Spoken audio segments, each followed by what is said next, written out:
Good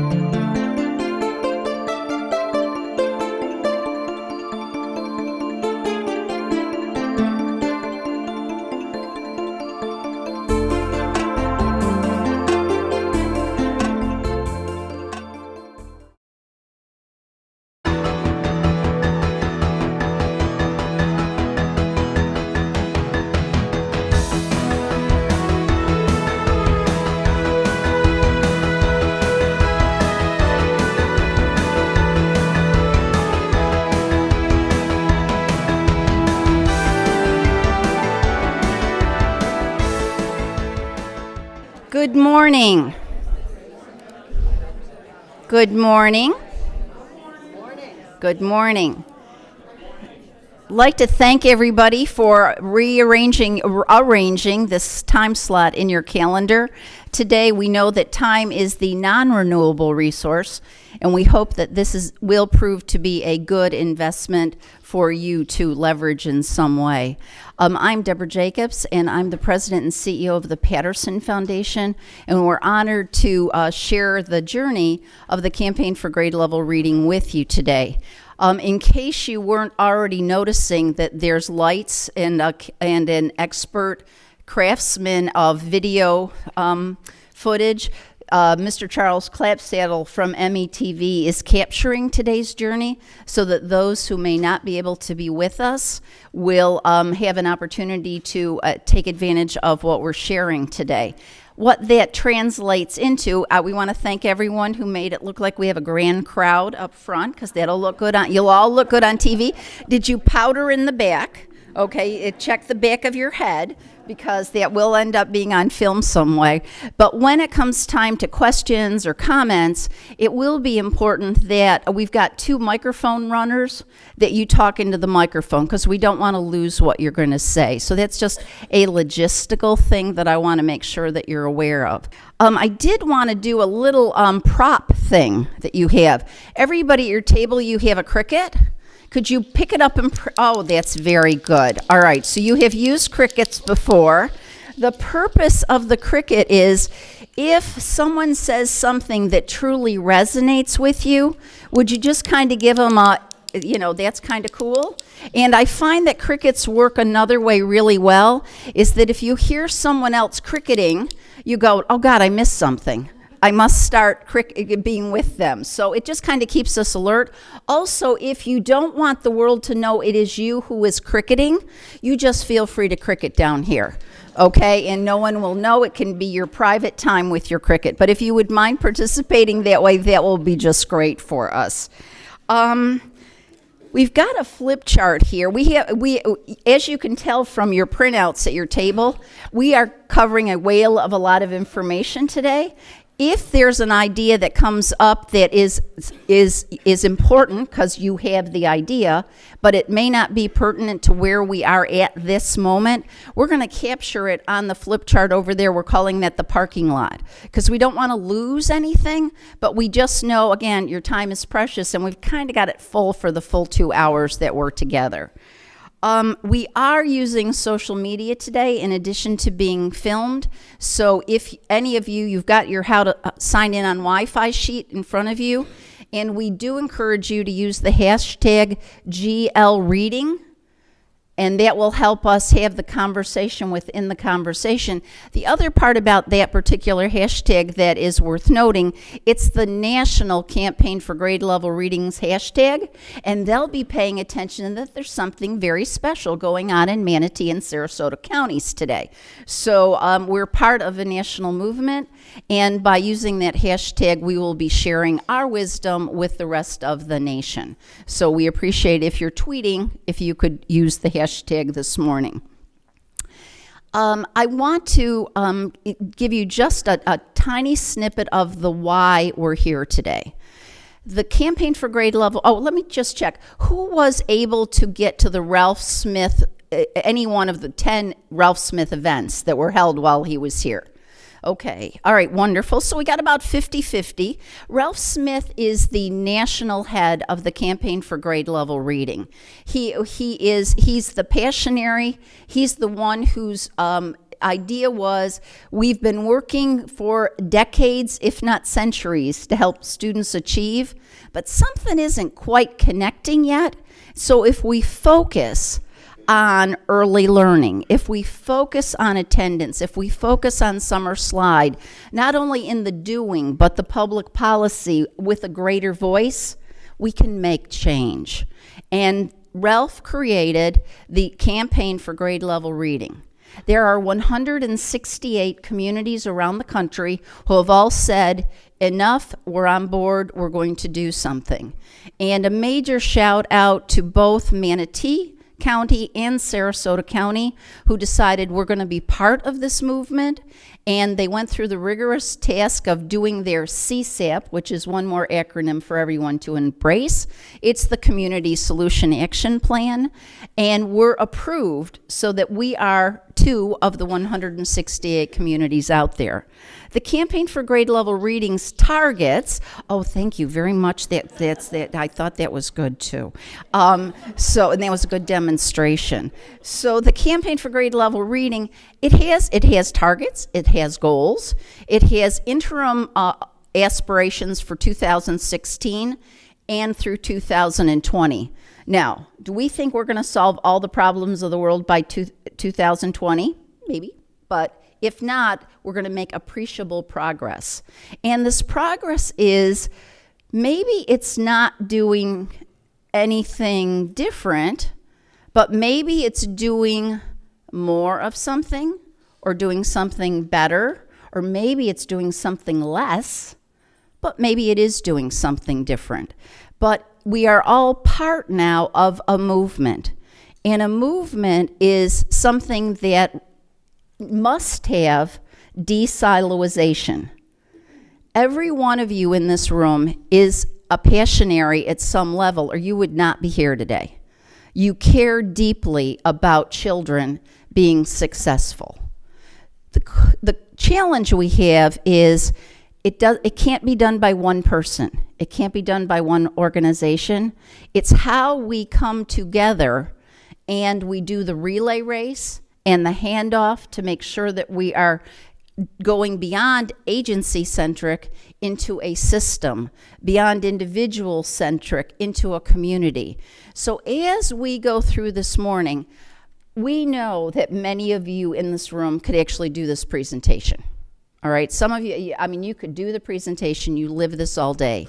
So for those of you who could do the presentation, what we'd like you to think about today is, what am I affirmed about? And who else needs to hear this story? Because I'm going to bet you we're all pretty darn busy in what we do on a daily basis, and it's reaching out, how do we connect beyond? Some of you, this will be new information. And if it is new information, I'll bet it will feel like a fire hose because there's so much. I encourage you to grab a few items that you can incorporate in your conversations. Are there items, tidbits, that you could do in a quick conversation when someone says, what the heck is that campaign for grade level reading? Can you tell them quickly? But then it starts a conversation where we will engage other people. So this is a journey. The Patterson Foundation's, our role is, we believe that you don't show up with the answer. We believe that people in organizations and communities, when they have a moment to pause, can figure out how to take what they know well to the next level. So we're sharing national practices with you. We hope there will be ways you will want to engage. We will talk about that towards the end. But now I want you to think about, this is a journey. Nobody's going to have that, when we leave today, we're going to do X, Y, and Z. It'll take a while to pull it all together, but we appreciate you all being willing to learn and leaving here to help others understand and finding a way to engage along the way so that we can make this the most incredible relay race and not just a sprint. This is not a sprint. It's actually not a marathon because it takes a team, and that's why we look at it as a relay as we go forth. So, I do want to talk about this movement. So the next slide will share, we've got 3 of these early learning sessions. And if you're going to create a movement, it can't be done just by nonprofits. It can't be done by government. It can't be done by businesses, but it can be done by everybody. So the analysis of the people who've signed up for these 3 sessions, bravo, the nonprofits are saying, yes, this is important. Thank heavens there's more conversation about it. But we also have government here. We have media and business engaged. We have foundations, and we have volunteers, people. So we believe people, nonprofits, government, media, and business all have to be part of this. So as you're thinking about your circles, many of us, you try to think of this journey as you want to get out of your cul-de-sac. All right? If you're only talking to your own circle, we're not going to be able to create the movement that will make a difference. So yes, you want to talk to those who are in your circle, but always think about who else could I engage or educate along the way. So enough about me giving you background. It's now time to jump into the learning space. And I'm excited to introduce the 2 people who are going to take us on today's learning journey. And actually all of the sessions that the Patterson Foundation will bring back, they're going to help orchestrate. Why is this? We decided that everybody is doing good. Everybody's doing something good and important, but there must be something that we could bring to the community that would take it to the next level. So Wilma Hamilton-Delp and Lynette Edwards have spent the last 2 months downloading all of the evidence-based research and the best practices around the country so that we can start to say, okay, all right, well, we're doing that, oh, we're not doing that. And what might it be that we could do more together? Wilma Hamilton-Delp was the superintendent in Sarasota County Schools for a number of years. Actually, she started out there as a teacher. So she was with for decades. She is retired. She moved away. She's a consultant nationally in the field of education, working with foundations around the country. And gosh darn, what happened? She decided she needed to move back. But you know what? She didn't move back to Sarasota County. She moved back to Manatee County. We got the best of both worlds here. She's covering for both territories, so that's really super cool. She is working with Lynette Edwards, who also began and spent her career investing in children throughout the school system, many different roles she played along the way before she retired. And she was very happy being an Uber volunteer in her retirement. In fact, I really think that she is working as many hours as an Uber volunteer as she was when she was an associate superintendent. But Lynette has said, when we approached her, she was like, I don't know, I'm kind of liking this volunteering stuff. And I said, but there's a child who needs you. And that really was part of her tipping point that she said she had to come back and work with all of us. So please join me. Wilma and Lynette are going to lead us on our journey today.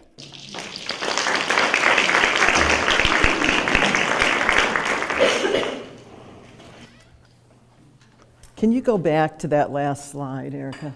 I would like to say, yes, I would like to say I want some clicking. I believe I am a lot better looking than that picture, which my husband sent in for this today, and he will suffer for this later. Thank you. You know, Lynette and I are thrilled to be with you, but we want to make some things perfectly clear. We don't see ourselves in any way as experts in the field of early learning. We see ourselves as learners, like so many people will be. Many of you probably are as we sit here this morning, finding out all of this. I can't tell you what a wonderful journey this has been, how passionately we feel about this topic, and how much we have read, how much we have gone to observe, so that we can give you some really important facts that you can take in your journey. But our real goals here today, let me do it. This is what we think is going to happen today. We're going to increase community awareness about underline this part, lifelong benefits of providing, underline this word, quality early learning experiences to all children. Lifelong benefits when you have quality early learning experiences. We're going to review the key early learning research about children from birth to grade 3. And you remember, if you were with Ralph Smith, or if you are in the field, you already know this, why we consider grade 3 the place that we sort of change up is because it's when we move from learning to read to reading to learn. And so we're looking at that group who is learning to read. And we're going to review national, state, and local data about student performance in reading. So before we begin, I just want to say thank you very much to Deborah and to the Patterson Foundation. I know Lynette feels the same. We feel a lot of gratitude that we are able to be involved in something that is so meaningful and has the potential to change the lives of so many children. We consider ourselves to be your thought leaders for today, and we thank you. Before we start, we thought we'd tell you a little bit about the kind of research, just a representative sample of the kinds of things that we've been studying. And if we hit on something that maybe you're interested in, jot it down. But we thought we'd better give you an example of the kinds of things we've been looking at. Good morning, all. I am delighted to be here. For the last 2 months, I feel kind of like a third grader, transitioning into reading to learn. There has just been so much that we've had the opportunity to find out, and we're just so happy to be able to share it. I mean, for me to come out of retirement, this had to be a pretty important topic, not only to me, but to our community. So that kind of drew me out. Yes, kind of as we begin our learning and sharing session, it was important for us to share with you kind of who we've consulted, what we've read, what agencies and organizations have we kind of looked at. And today we want to share just 13 of those. I would say that there are many more, but we wanted to share these because we think these are the groups that are really doing some pretty important work in this whole area of early learning. And we're going to start with the ASCEN, the Aspen Institute. And before I actually tell you about that, there's something very important that we want to share with you because we have something right here in our local community. We have an individual that has just been declared an ASCEN Fellow. That is pretty dynamic. He is one of 21 in the whole country. John Annis, please stand, be recognized. Thank you.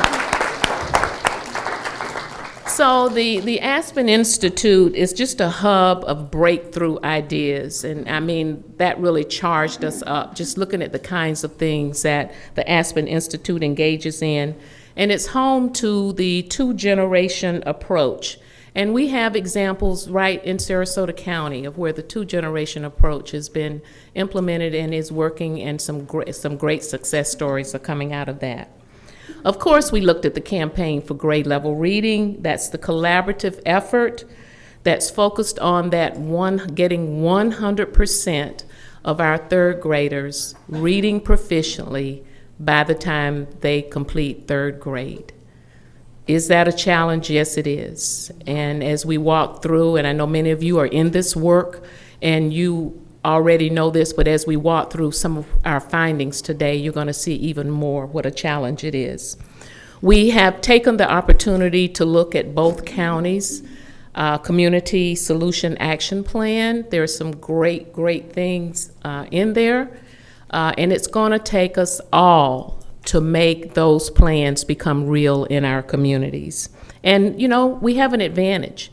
Because Manatee, Sarasota being so close, we have this great opportunity to work together on many things and to have more sharing opportunities for us all to learn more. I know most people should be familiar with Annie E. Casey Foundation. If you know anything about Kids Count, that's a repository of data that's collected on an annual basis. And I mean, it's a great place to go to look and see how our children and our families are doing. The Bill and Melinda Gates Foundation, we all know Bill Gates, kind of a global grant-making foundation. One of the things we found out in looking at Washington State in particular, Bill Gates and Melinda Gates have contributed millions of dollars, not only in Washington State, but in the United States overall. We have many examples around the country of where they have really bought into some innovation in education. Okay. Want to click me?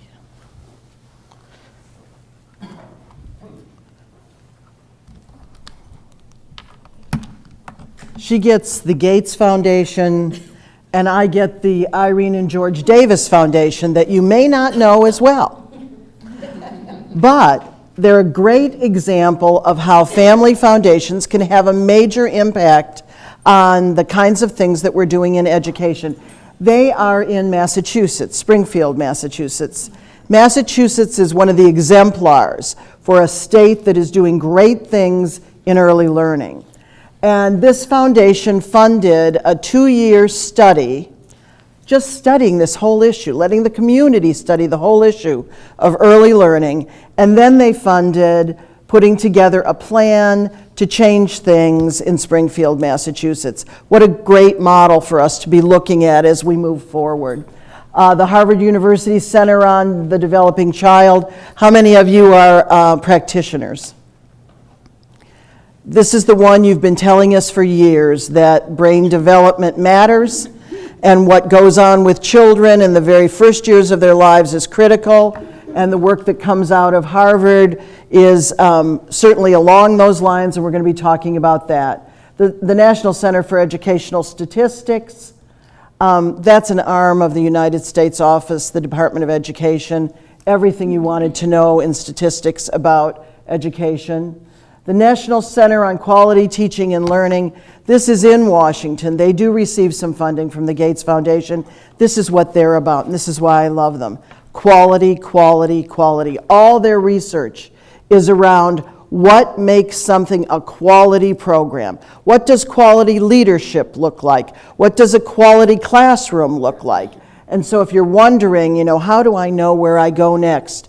The University of Washington and the National Center on Quality Teaching and Learning are two places you should see. Controversial kinds of research going on at the University of California at Berkeley. Are we surprised? No. And they're the ones who are looking into the issue of, do teacher salaries matter in terms of creating quality in classrooms for children? And do the credentials that someone holds, the teaching credentials, make a difference? And finally,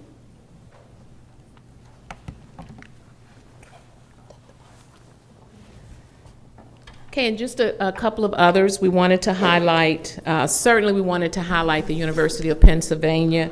This is a Center for High Impact Philanthropy. A lot of our donors really rely on the University of Pennsylvania as a resource, kind of a place that they can find out, what are those great things that monies could be contributed to really make a difference for children and families in this country. Also, the University of Washington, the Institute for Learning and Brain Sciences, a lot of what we're going to be sharing with you today, his research that has come out of the University of Washington. And it's very important because they're focused on this birth to 3 area that is really, has been important all the time, but it's gaining more importance each day. Both Wilma and I had the opportunity to tune into the White House Early Childhood Summit that was held in December. We didn't actually go. It was, we're Floridians. We don't want to get too cold. in that. But this was a gathering of policymakers, mayors, superintendents, police chiefs, just people, just common people interested in this topic of getting more of our kids to read. And one of the big things that happened at this summit is that all of these groups that came together at this summit contributed over $1 billion that day to early learning. That is a major, major accomplishment, and we're very, very proud of that. So now we're going to move into looking at some of the numbers. I know that many of you have seen these, you work with them all the time, but as we start looking at these numbers, I want us to focus on this quote. Problems can become opportunities when the right people come together. That's what we got to do. We got to get the right people together to make a difference in reading in our communities. And since we're all community-minded people, we have got to believe that there are solutions to this problem. It's just that we've got to find those things. The exemplars that we've looked at from around the country have gotten some really great results. We might want to look at some of those things. But the big piece of this is that we have to believe that there are solutions. We have to look for those solutions and bring them to our community so that we can make a difference. We have a huge challenge ahead of us. That's no doubt, as you will see as we move forward. So we're going to start with, these statistics are being reported for the year 2013, and they are from the National Assessment of Education Progress in Reading. Every 2 years, this is a test that's administered to 4th, 8th, and 12th grade students around the United States. So these are not comparable now to FCAT scores. Very different test. What NAEP looks at and what FCAT looks at in the state of Florida are not the same. So in no way do I want you to go away comparing those. You will see in future slides that we are going to be looking at some FCAT scores. But we wanted to take a national look at what's going on. And you see that we've got about 66% of 4th graders across the United States. In other words, they should have been reading at grade level by the end of 3rd. They get to 4th grade, they are not. 66% around this nation are not making it. Now, we chose to use grade 4 in this presentation since the campaign for grade level reading goal is 100% by the end of 3rd grade. So if we got everybody on board by the end of 3rd grade, we should see better results at 4th grade. So 66%. And then also you have the demographic breakout. In some cases, some of our demographics are not doing as well either. This one also shows, looking at 4th graders again across the United States, our English language learners. Look at that number. 93% of our English language learners are below proficient. Now, if this was comparable in Florida, that would mean that these are all our kids that are below level 3. And we'll look at comparing them to those that are non-English language. And then we look at students with disabilities, another very high number. I would say that these are probably some of the most challenging groups that we have, how to get these kids reading on grade level by the time they end 3rd grade.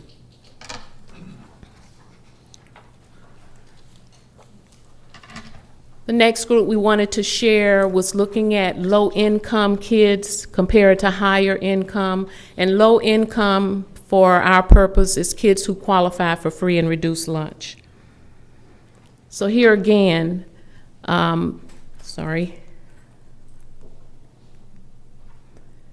Here again, we're looking at the U.S. number and also the Florida number of our low-income kids compared to our higher-income kids. So low-income would be any kids that qualify for free and reduced lunch.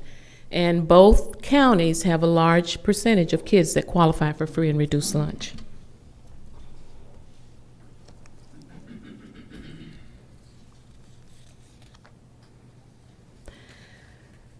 So the statistics shown in this slide and several slides that are going to follow are from Florida Comprehensive Assessment Test that was administered in 2014. Yes? Excuse me, but before we move on to Florida, when you went back to the national statistic about 93% of the students reading below level, when are those fourth graders tested? Is it at the beginning of the year, at Christmas time? It's around the spring. That's also results from NAEP. So I think it's in the spring. Somebody might know better than I. Okay. Thank you.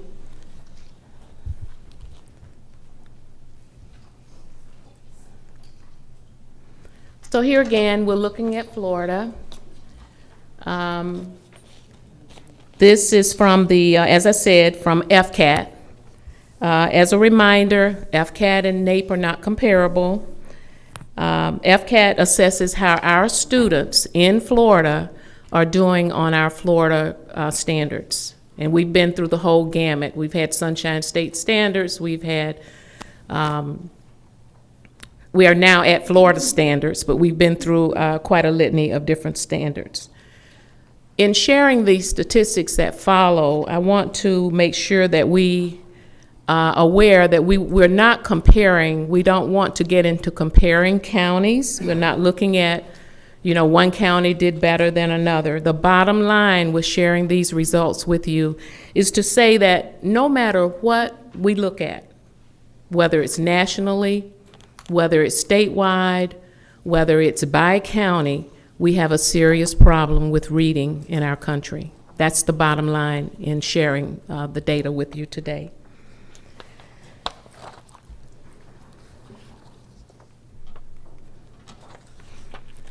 This gives you a snapshot of Sarasota County for the 2014 FCAT. It gives you the total and also broken out by the demographics, the various demographic groups. And as you look at these, even looking whether it's nationally or looking at Florida, looking locally, you see that our demographic groups, some of our demographic groups continue to have quite a problem in reading. One thing I will kind of give you about Sarasota County, 71% of the third graders last year in Sarasota County were proficient.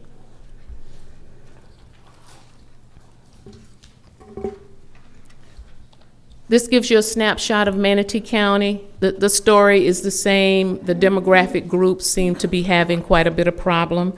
And just a sharing of a kind of a success story for Manatee County, 2%.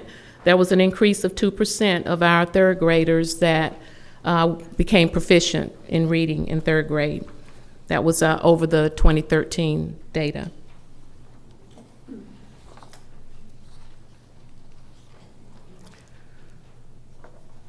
This gives the percentage of our fourth graders, particularly looking at our ELL, which is English Language Learners, and our ESE students, which is Exceptional Student Education, and here again, our free and reduced lunch. We're showing the numbers for Florida, for Manatee County, and for Sarasota County. And I think, Wilma, you wanted to make a comment about... I was looking at this because I know it's not always comfortable when you have two counties in the room together and one county seems to be doing better than another county. The reality of it is that there's a lot of things that are not the same. There's a lot of things that are about these two counties, but as I look at this, I just would like to point out that probably the child who's having the most difficulty, no matter where they are in the United States, is that child who's attempting to learn to speak English while they are in school. Those are the ELL children. Manatee County has almost 10% of their population is ELL. Sarasota County, almost 5%. So it's half of what Manatee has. That does impact the scoring overall.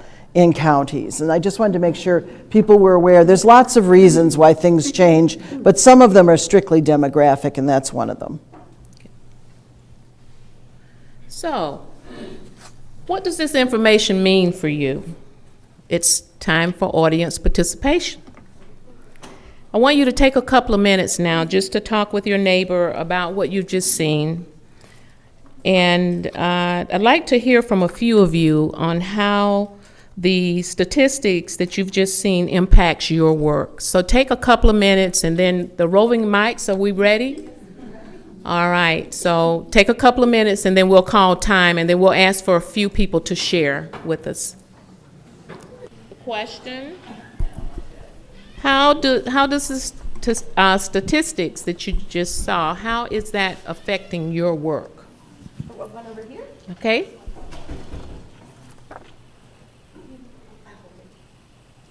Okay. Hi.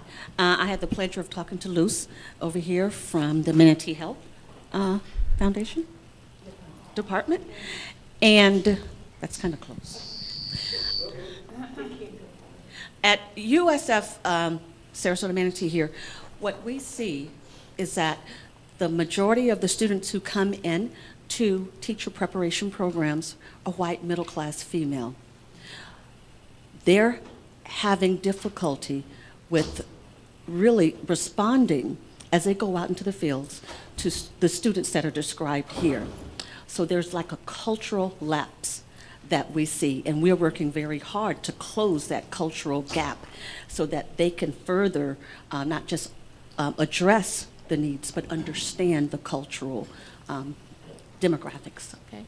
And cultural competence certainly is important, especially with this changing demographic that we have in our country. Thank you. Anyone else? Someone from this? Oh, okay. I just wanted to say that, hi. Okay. I work in Manatee County in a program, reading tutoring program called Reading Pals, and I work with kindergarten children. And here are these 20 kindergarten children, and you can see that they have a lot to catch up with. And I just look at the statistics and I say, out of those 20 children, 10 are not going to make it. We really have to work. And everyone in the room that's doing that, we just all have that feeling. It kind of haunts us. Thank you.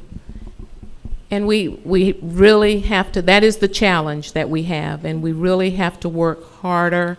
We've got to find those answers that will make a difference for all the children, because in bringing up all the children, we're helping all of us.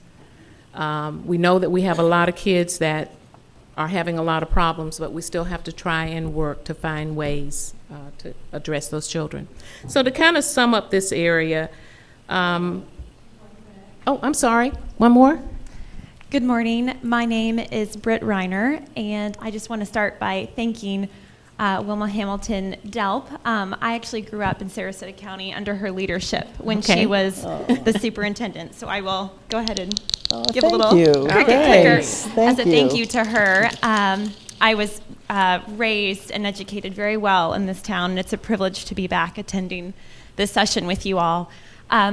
Part of my previous work experience has been in education management organizations, and after having come to Sarasota, I've started my own consulting business, but my husband runs a healthcare company in which his entry-level staff positions are for people with high school diplomas, and many of them are coming directly out of Sarasota and Manatee counties. And one of the biggest challenges he has found when trying to hire people are hiring people who can read and write shift notes that are legible and understandable. It's really sad because we're talking about the third grade reading level and the challenges there, but that when that follows a child when they become a teenager and then an adult, this impacts their employment opportunities as well as business leaders to do good business and deliver well. Okay, thank you. Point very well taken. So moving on, here are some things that we know. We know that there are just too many children that begin school already far behind. And it doesn't start the day that they come into school. It starts much earlier. And that's what's causing this readiness gap that we have. We know that there are too many children who miss too many days of school. You know, you have to be present to win, and so to speak. You have to be there. That's creating the attendance gap that we're seeing. And we have too many children who lose too much ground over the summer. And it's very hard for those students to catch up, and that's creating the summer slide. So birth to 3 matters. Right now, we want to have some audience participation. Each of you have the clicker. You've already practiced with your clicker. And we'd like you to use the clicker for this activity. And I'm going to try and zip through these very quickly. This is a kind of a little, about 5-question true-false test. And I'm going to read the question, and when I call for answers, if you think the answer is true, you click. If you think it's false, you click. Everybody got the directions? You think it's true? Click. And we'll see which answer gets the most clicks. How about that? All right, so here's the first one. Babies are born with the ability to learn all the languages of the world. Wow. Sounds like true. Are there any false on that one? No. The answer is true. The infant brain is wired to seek out and learn all languages. There's a researcher at the University of Washington that refers to babies as citizens of the world because they have this ability very early to learn all the languages. Babies learn to talk by hearing us, listening to the conversation that we're having with them, and it's so important, this talking to babies. Not only talking, we can sing to them, we can play music, we can do all kinds of things, but we must have this ongoing interaction. A human baby's brain has the greatest density of cell connections by age 3. Is that true? Seems like we got a lot of true. Are there any false? Okay, the answer is true. Researchers have studied the brain on both humans and monkeys as well, and have shown that there is a pattern of rapid connections during early development. All of the leading brain research, and we've looked at quite a bit of it,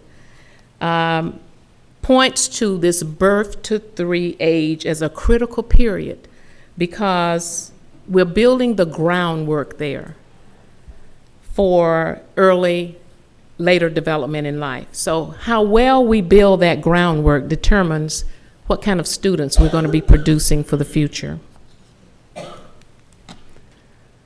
Living in an orphanage as a baby will likely result in negative, long-lasting effects on the brain. Is that true? Or is that false? How many say false? The answer is false. Okay, living in an orphanage is not the problem. Though there have been several studies that indicate that being adopted by the age of 6 has shown better developmental outcomes.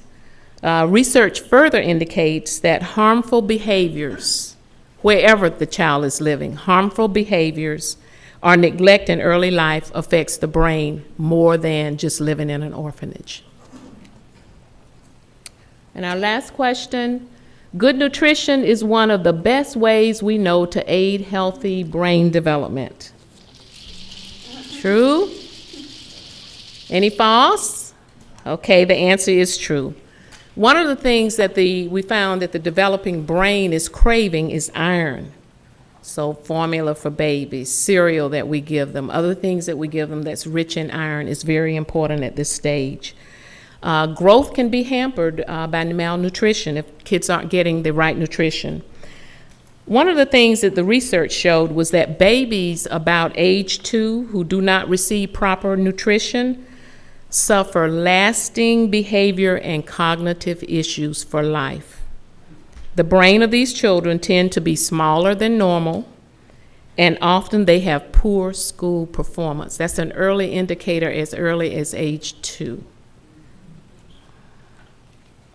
And this is our last question. Because the brain is making so many connections pre-birth to age 3, the first 3 years of life are the most critical for brain development. After age 3, the window of opportunity closes. Is that true or false? It is false. Aren't we all learning today? Okay, so the window of opportunity didn't close, right? And actually, that window of opportunity never closes. However, the point is that the first 3 years are so critically important to building the foundation. That's what we want to build, that good foundation in the beginning so that our kids can go on with good psychological development.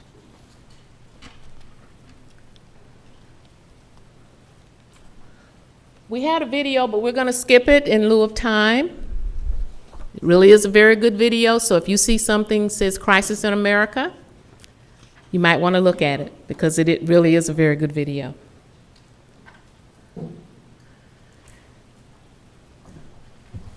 So we're going to look at some what's considered important numbers for brain development. Has anybody ever seen these numbers before? Do you know what they mean? Are they lottery numbers or what? Okay. All right. Well, a body of research that came out of Harvard University for the Center for Developing Child suggests that there are these 5 very important numbers that we all should know about. And here they are. 700 is the rate the brain is making connections per second between the brain cells. These connections are happening very fast. You know, if we're putting very good things into that, we're really building that great foundation. 18 months, the month of age at which differences are shown, as early as 18 months in developmental test scores. So see, we know this. We need to take advantage of this. 2 to 1 is the ratio of the size of a 3-year-old's vocabulary who grows up in a secure family. Secure meaning we're able to pay all of our bills, that we have good relationships with our children, versus a non-secure. And these were some of the risk factors. In no way are these all of the risk factors that are identified in the research, but this is a great list of the risk factors that have been identified. The abuse, neglect, poor health, nutrition, poverty, negative experiences. We're seeing a lot in the research about negative experiences for children. Single parent households, you know, that's debatable, right? Because we know a lot of people that have come from single family households. We know that for any of these, there are exceptions. We know that there are kids who grew up in poverty that have been successful, so there are exceptions. We know that there are kids who've come from single parent homes who have been very successful. So the main thing is that we want to ensure as much as possible that kids grow up in a very supportive, loving environment. 2 more important numbers. 90 to 100% of children who at age 3 have more than 6 risk factors, not just the ones I showed you. I just showed you a sample. There are many. But if they have at least 6 of those, they're likely to develop delays. We see a lot of these kids in schools. 3 to 1, children with more than 6 risk factors are 3 times more likely to develop heart disease. Look at by what time? By age 50. We know a lot. So birth to 3 matters a lot. And it's a time that is very impressionable. Therefore, this window of opportunity deserves our attention.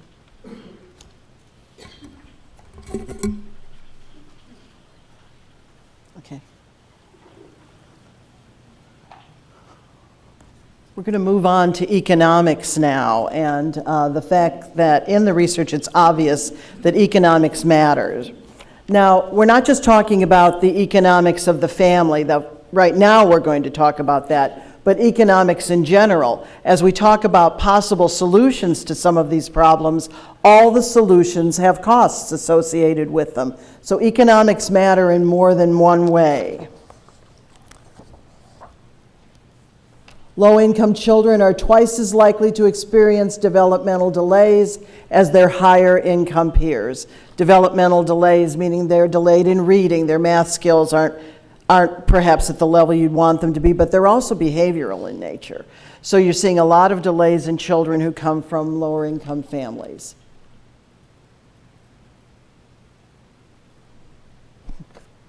Low-income children are significantly more likely to be in poor health and less likely to receive adequate treatment for vision, hearing, dental, and other health conditions.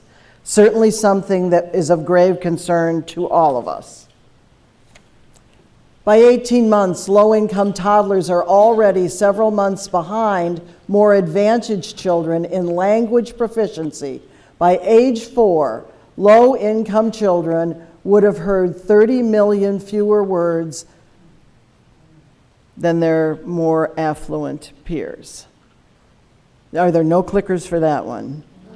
We've heard probably quite a bit of this, but the first time I ever heard it, I was really taken aback by that, but not so much as I have been by the next slide.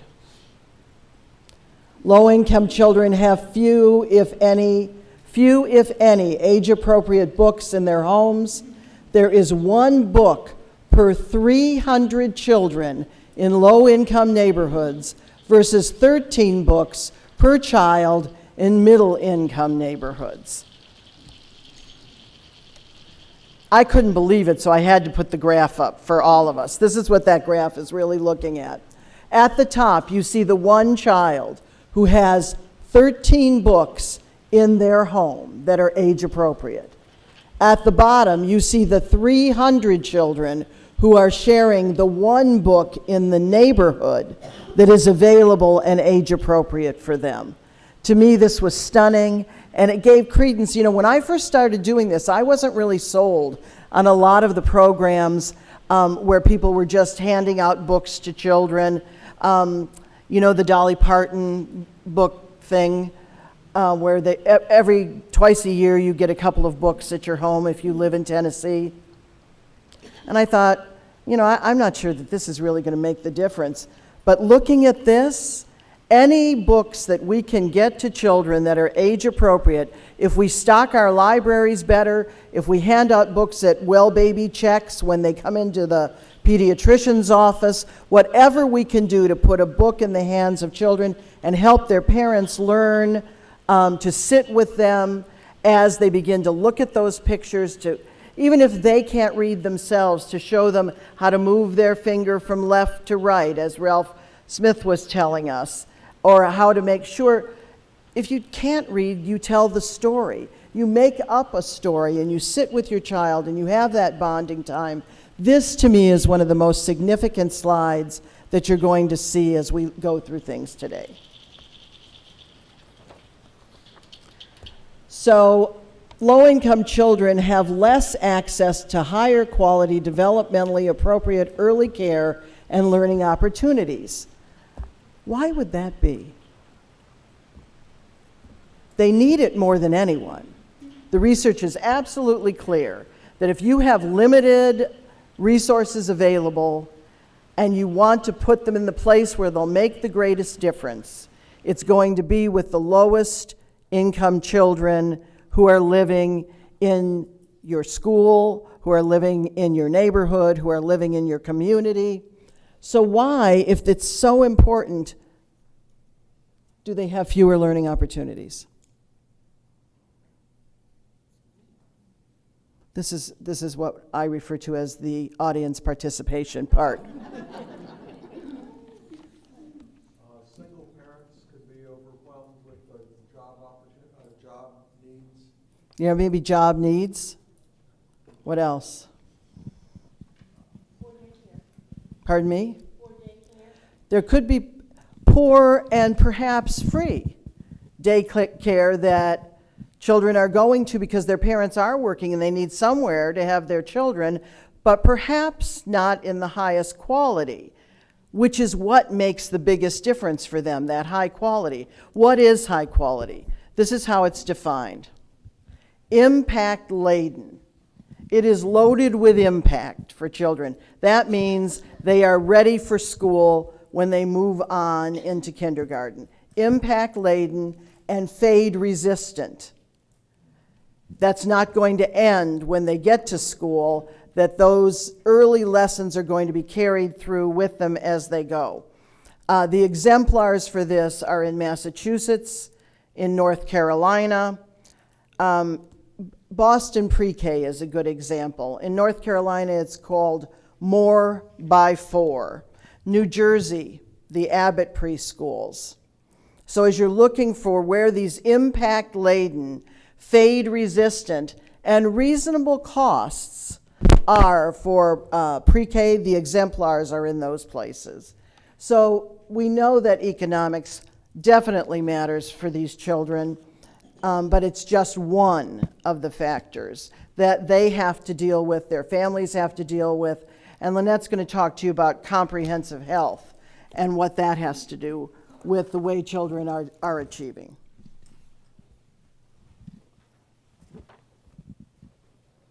To begin this area, I want to reemphasize a point that was made under economics, and quote said, low-income children are significantly more likely to be in poor health and less likely to receive adequate treatment for vision problems, hearing, dental, and other kinds of health conditions.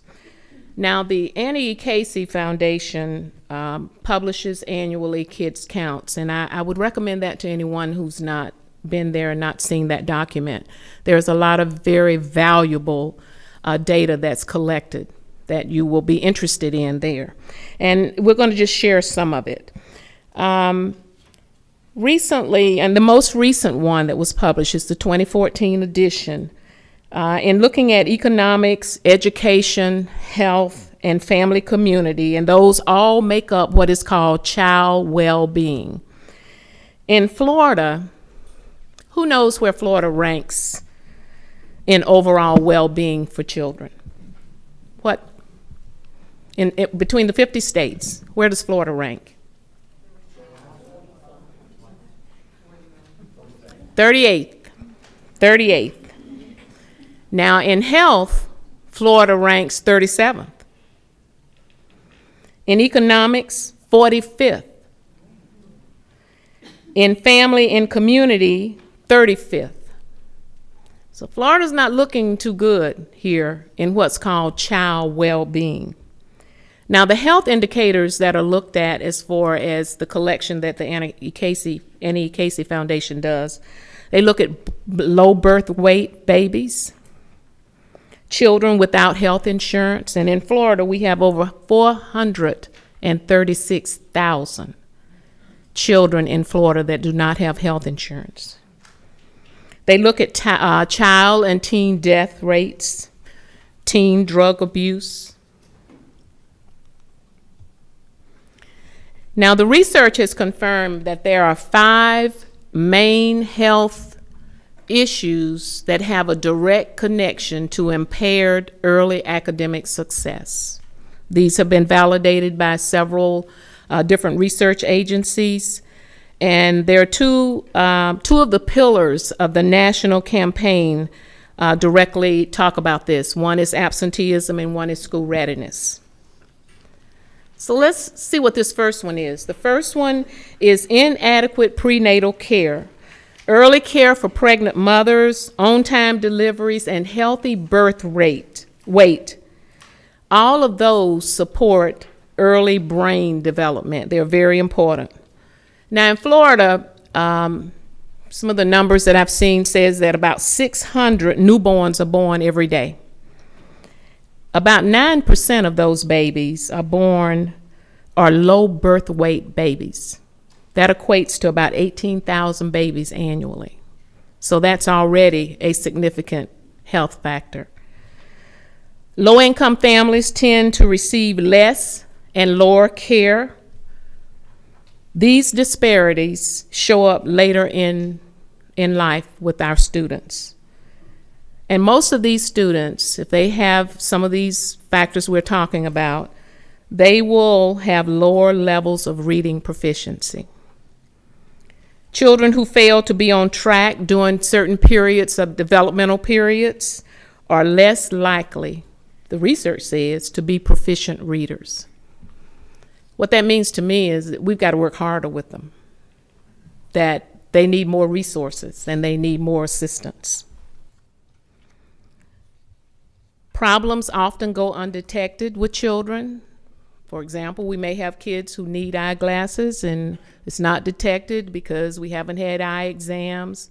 We have kids who have dental problems. They've not had, annual checks and things like that. And all of these delays affect the performance of our students. Lack of access to preventive oral health care. There's nothing worse than an aching tooth. You can't concentrate. And anybody been there? Okay, you just can't. Can you imagine a little child that hasn't had dental exams, but they might have cavities, they may have other dental type problems that have not been checked? It's certainly going to affect their language and their speaking. That's what's identified in the literature. Language and speaking is affected by these dental issues. Environmental hazards in low-income families. I want to just throw these numbers out to you. Every year, unhealthy housing leads to the following: about 250,000 cases of childhood lead poisoning, 720,000 cases of asthma-related emergency room visits. Now, here's what the research says about asthma, that asthma is the #1 cause of school absenteeism. A lot of kids have asthma. They can't come to school. They're sick. So it's affecting their attendance. Children who are exposed to secondhand smoke. We're hoping that more of our people are not smoking, but if they are and our children are around that secondhand smoke, it's affecting them. The literature says that it's one of the greatest impacts of asthma. It affects asthma tremendously. Now, some of the research from Harvard indicated that poor urban minority children experience disproportionately high rates of severe asthma and are dramatically harmed by this disease. Lack of good nutrition. Nationally, only 15% of children who receive free or reduced price meals during the school year have access to those meals during the summer. Now, I know that school districts are working on that. We had a great example in Manatee County last year where there was a little bus that went around the county so kids could get that. I think that was really positive. Kids could get the meals that they normally would get at school. It was very positive. Now, iron deficiency anemia leads to a shortened attention span. Listen at these things that this iron, if these kids aren't getting the amount of iron that they need, it affects their attention span, irritability, fatigue, difficulty with concentration, and overall, anemic children tend to do poorly on vocabulary, reading, and other similar tests. So getting this appropriate nutrition to our children, especially that contains, the iron that they need to really be successful. I leave you with this quote from this section, right from the literature. It says that we tend to think of reading as a simple process of learning language, letters and sounds. We see it as an easy and natural part of growing up. Yet reading is very, very complex. It relies on a child's ability to focus attention, sit still, recognize sounds and symbols, hold images and remember things, follow directions, and process meaning of the spoken word. Reading relies on the development of the whole child, and good health is an important part of this equation. Children who suffer from poor nutrition during the brain's most formative years, and what period is that? Birth to 3, score lower. All the research says that. They score lower on tests, especially in the area of vocabulary, reading comprehension, math, and general knowledge than those who have more appropriate nutrition. Studies have also found that children participating in the federal school breakfast program, you know, our schools now have the breakfast program, that's a good thing. That there are increases in daily attendance, class participation and academic test scores, and decreases in tardiness. The kids want the breakfast.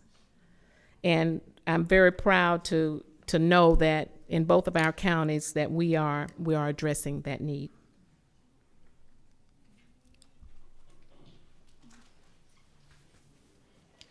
We know that parenting matters. A child's first teacher, parents. But let's define what we mean by parents. Sometimes it's the biological mother and father.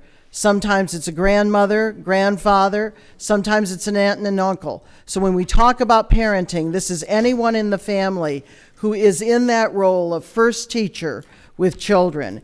And because our time is so limited, this video we're going to show you one of the main things that parents really need help and training to do is closing that word gap, because they are there with children right from the beginning. So take a look at this video. I think it's really meaningful. It's 8 minutes long, I think, but really worth your time.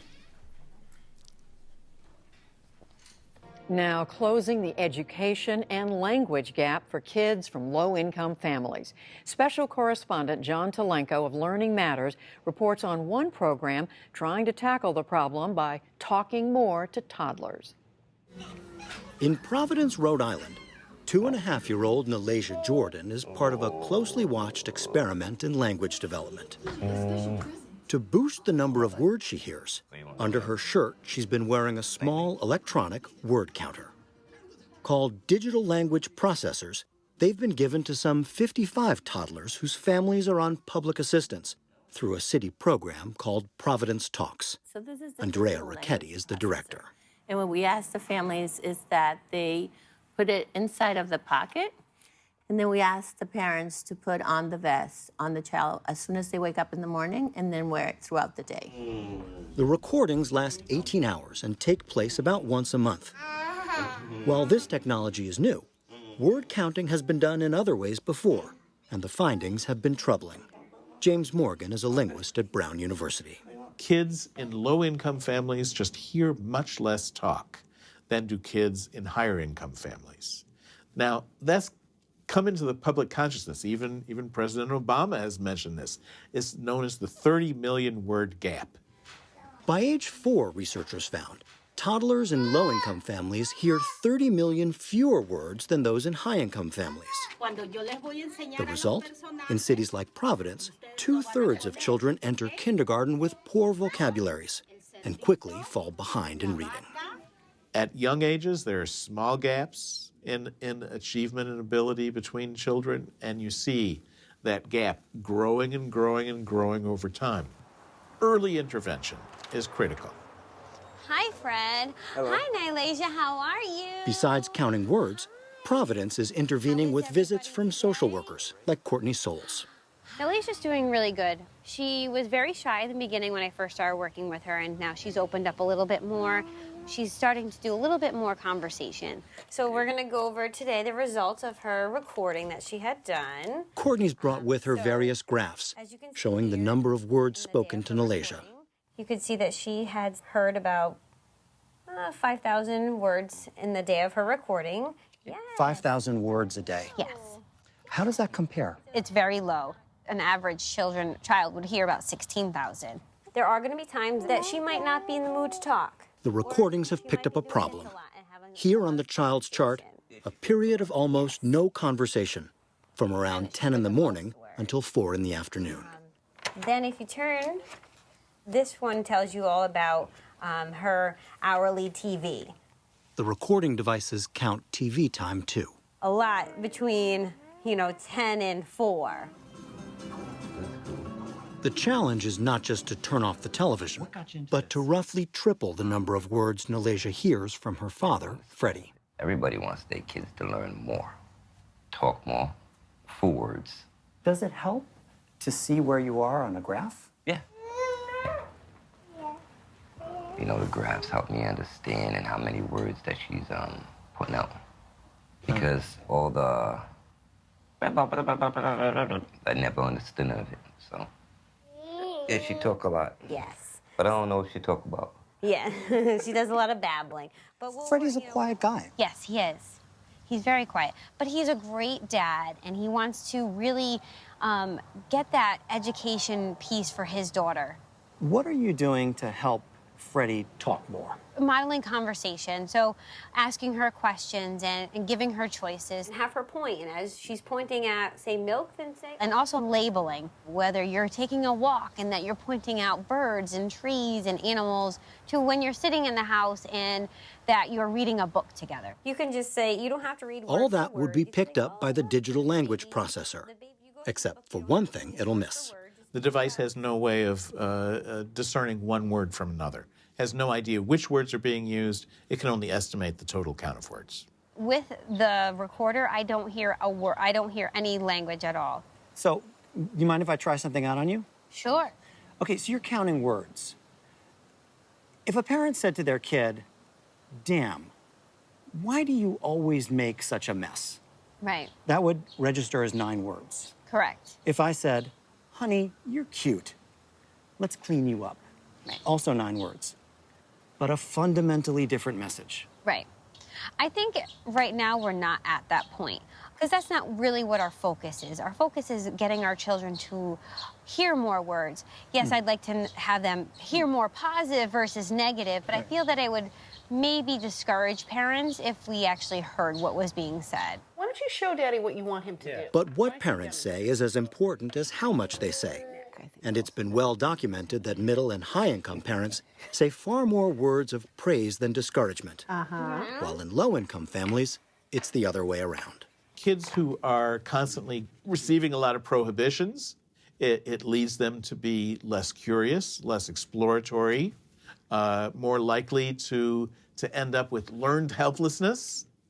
So there are a wide variety of developmental outcomes, none of which are positive. While the recording devices are blind to meaning, they do count the number of conversation turns, back and forth exchanges. Program Director Andrea Ricchetti looks to that data for clues into what's been said. When we see that there's only adult count talk and there's no turn taking, you can certainly say, you don't know what those words are. But when you start seeing that there's conversational turns, those conversational turns happen when good, positive interactions are happening. So with going forward with this... The program, supported by a private foundation, costs around $2,500 per family per year. What's the return?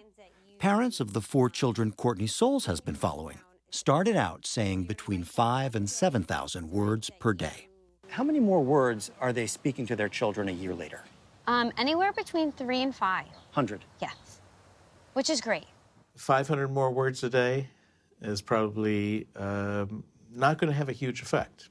James Morgan of Brown University. Which is not to say it will have no effect. But 500 words a day, the child is still far below the average.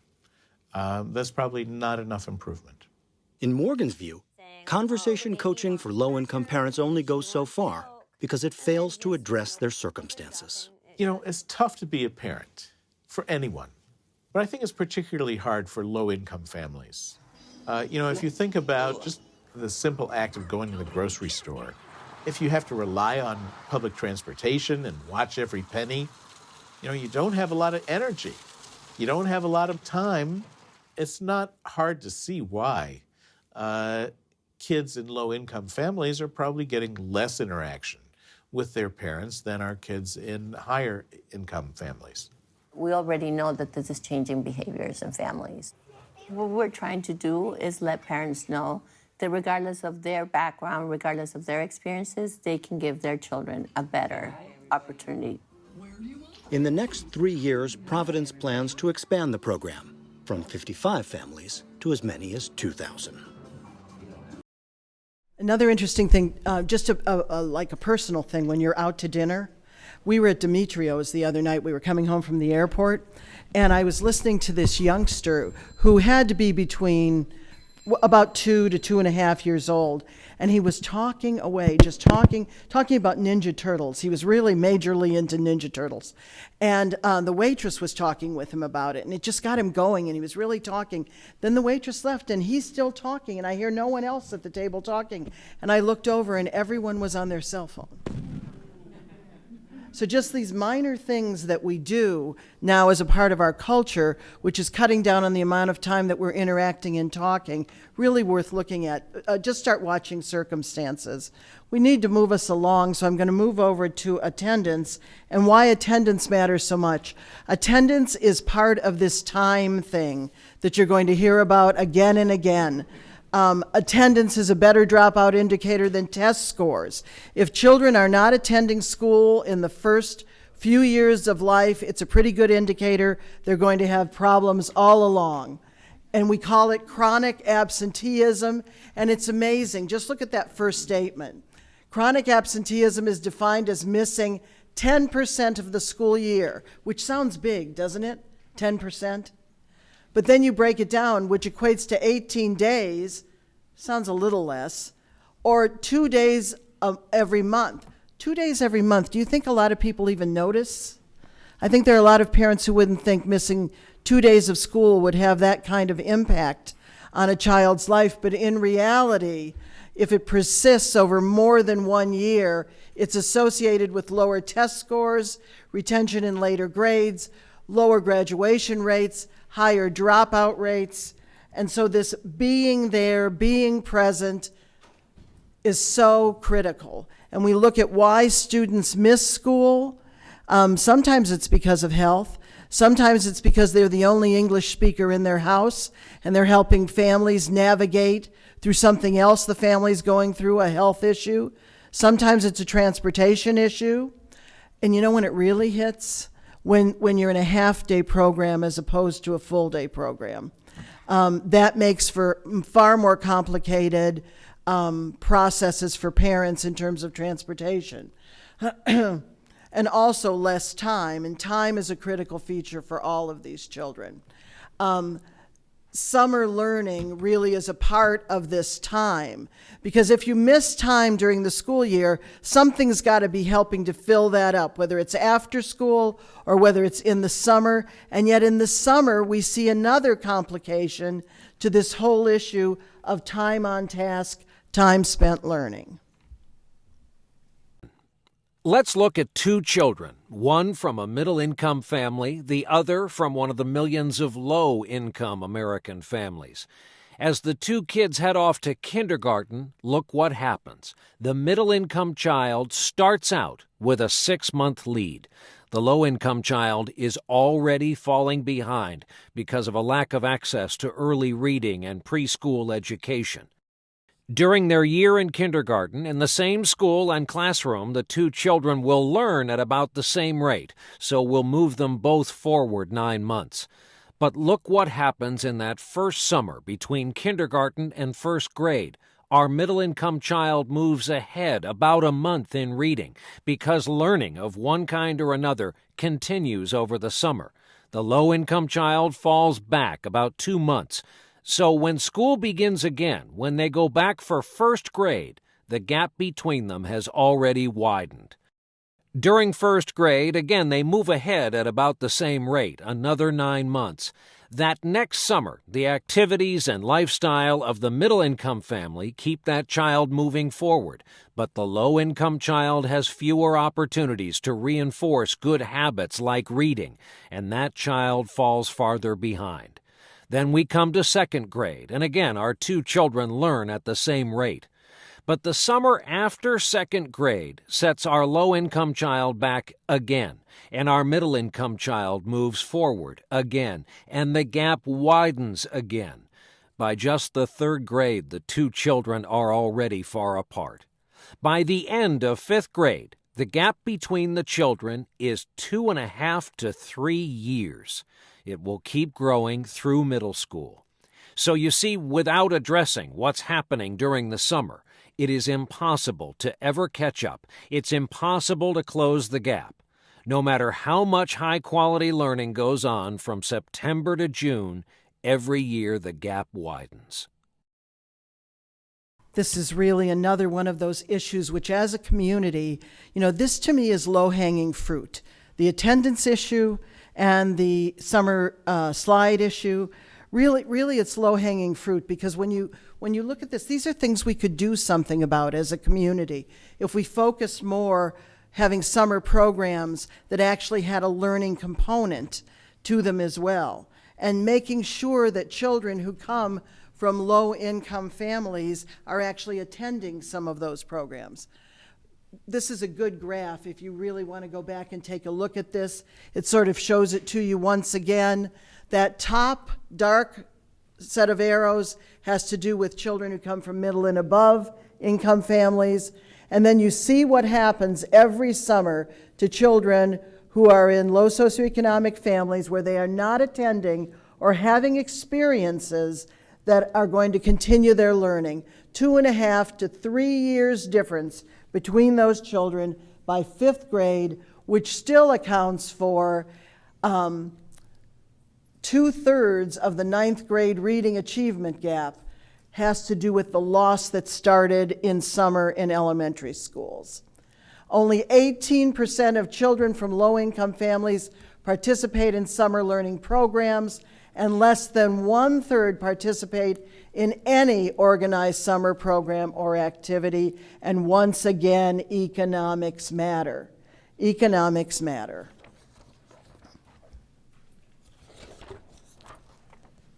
Because our time is short, I'm going to just spend a very short time on quality instruction. I hope we'll come back. We're going to ask you what you want to learn more about. But quality instruction is the key, really, to making all of this begin to improve. And I'm going to just do it with an example because our time is short. I was in Virginia a week ago, and I went to a couple of preschools since I was going to be doing this. And one of the preschools had a teacher who was a lovely individual, wonderful person, very warm with the children. They were sitting and they were playing with blocks on the floor. They were 4-year-olds. An occasional block would get thrown, but other than that, not much activity was happening. She said, "I know you came to look at vocabulary development, but I wish you had come yesterday because we did vocabulary yesterday."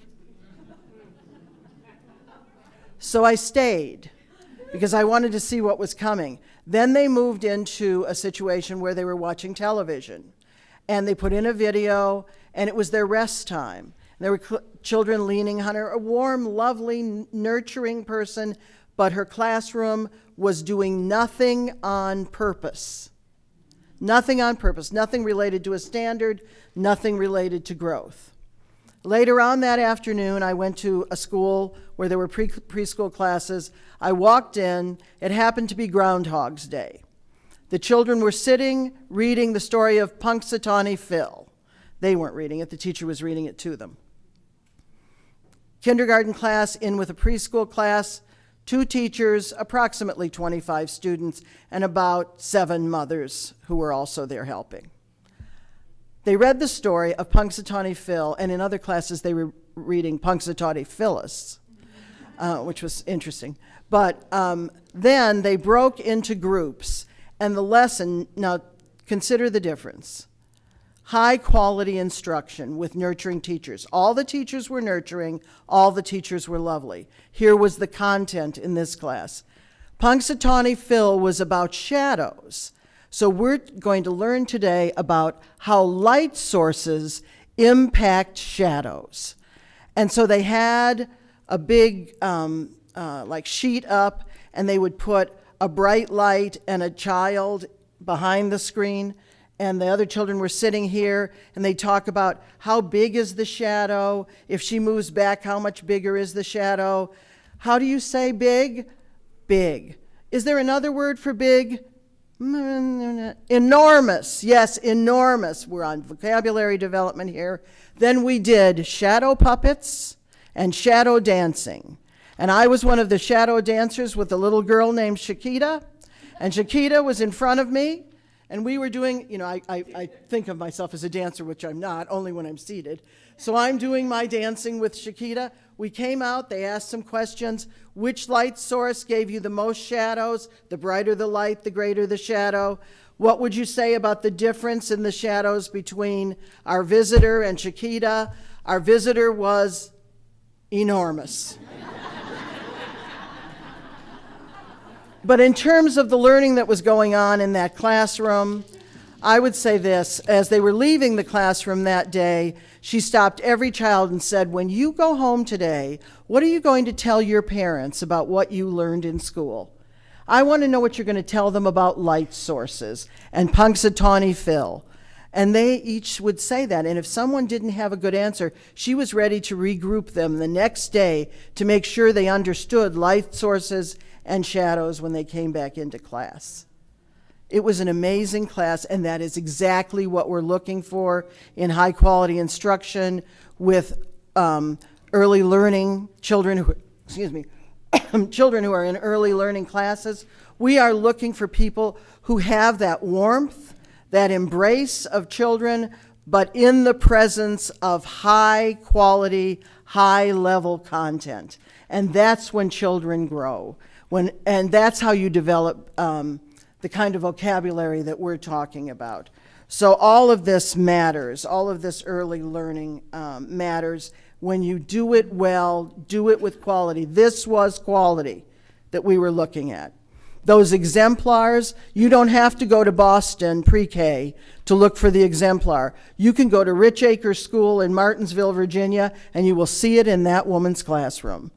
And everyone should be looking at it, and she should be helping to teach her peers about all of that. So we have remembering always this, characteristics of high quality. A child's brain recruits what it is around and what it hears. If a child hears anger and harshness, their brain does not develop in the same way. Their vocabulary is lower, and they fail to thrive in so many ways. So all that nurturing is actually quite critical. We just talked about what high quality looks like, and high quality schools have professional development going on all the time, constantly. It's a never-ending cycle of learning. If you want to know what the research says about what makes the greatest difference in terms of whether children are going to improve and grow and be ready for school, the exemplars all had these things in common. 6.5 hours per day, at least 180 days per year, and full-day programs produced double the literacy gains as compared to half-day programs. Ratios were 2 to 20, 2 adults to 20. The standards they used were consistent with what was going to be expected when they got to kindergarten. There was a lot of partnering with the schools they were going to so they could be ready for school. Staff credentials, here's the controversial one. Bachelor's degree or better, and those teachers made the greatest gains. They had the best background, the most education. Their children made greater gains. That doesn't mean it happens with everyone, but at least your lead teachers in whatever program you're in need to be a bachelor's degree or better and be doing a lot of the staff development with children. Oops, let's go back to that one, because in the research, this was it. Number one, far and away, teachers account for the majority of achievement gains in early learning. Increasing teaching quality is the highest impact investment that can be made.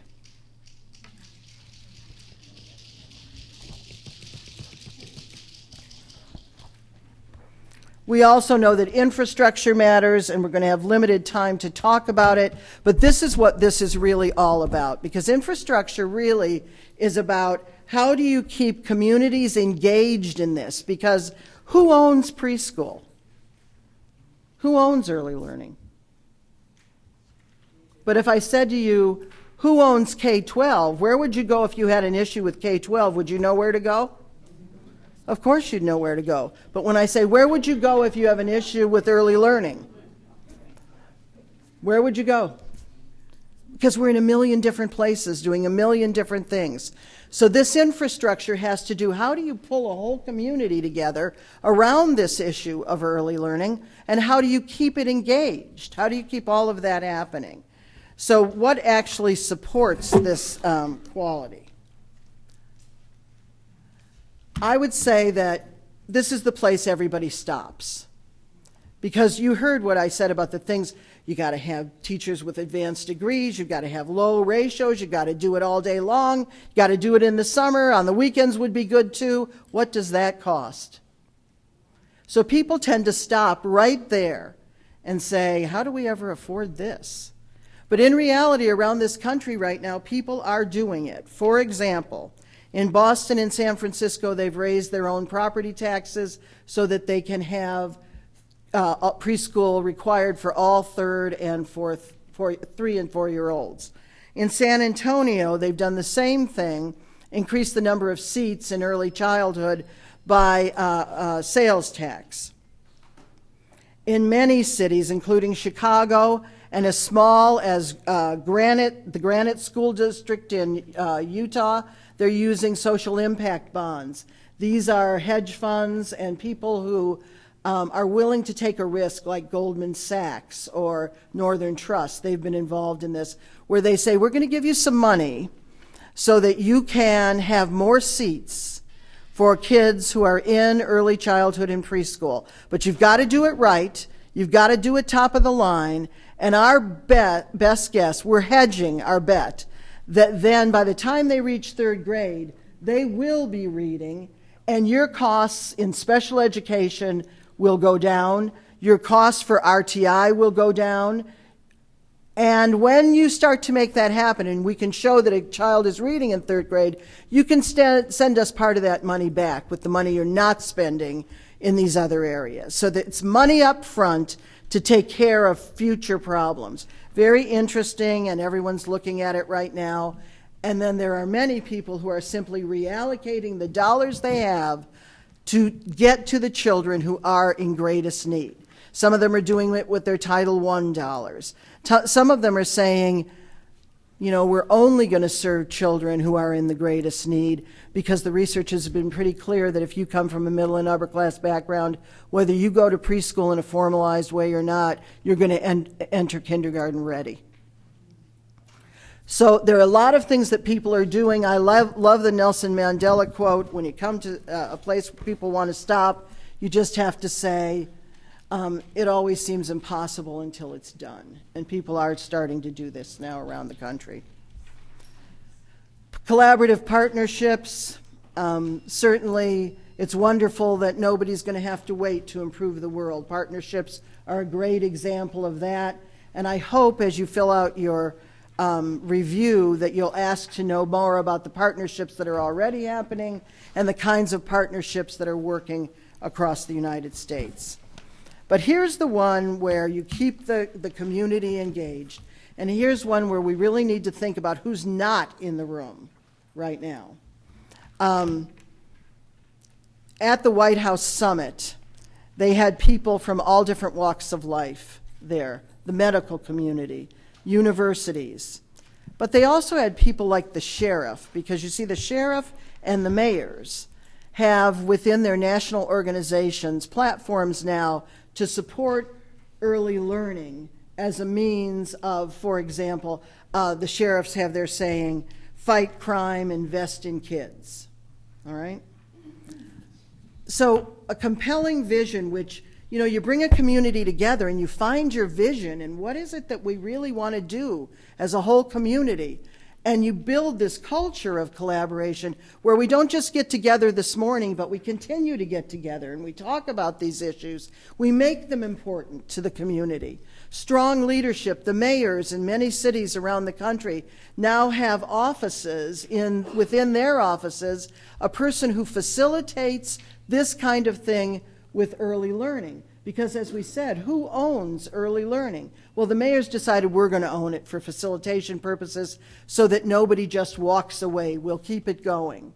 A targeted, well-crafted message, facilitation that goes on, and opportunities for frequent onboarding of people who might not be sitting here today who could serve a real purpose in moving this policy forward.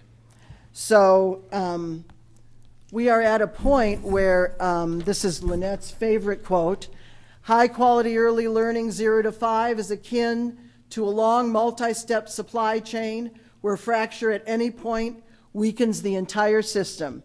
If the medical community isn't in the room, it weakens the entire system. If universities are not here to help talk to us about professional development that builds career ladders so that people who are aides in our preschool classes have a chance to learn more, do a better job, perhaps move into teaching positions if they can, we all need to be working on the things that our research tells us will actually make a difference. So our original question was, why does early learning matter? And if you're not already convinced, and I think most of you are because it's like singing to the choir in this particular group, then let's take a look at this. Every dollar spent on quality early childhood programs results in long-term benefits worth $8.60 to the economy. It goes in some estimates as high as $10.20. We use James Heckman because he did win the Nobel Prize for this. So we thought that was a pretty good estimate. Why? What are we saving money on? Let's take a look. Children, and I'm going to add a word to this, from low socioeconomic backgrounds who participate in quality early childhood programming earn 25% more in their lifetime, achieve higher test scores, are retained less, attend college or post-secondary options more often, delay becoming a parent until adulthood, are less likely to commit a crime, and here they are. They're employed, they own a home, and they pay taxes. If this isn't worth it, I don't know what is. We are so pleased that you were willing to come and join us. We're trying to honor your time, and I'm afraid we're going to go just a couple minutes over, but we had so much we wanted to tell you and so much we couldn't even get to, but it's just so interesting to see what's working in this country. But for you, never doubt that a small group of thoughtful, committed citizens can change the world. Indeed, it's the only thing that ever has. So we hope we hear you, see and hear you again in the future. Thank you. And I think Deborah has some remarks.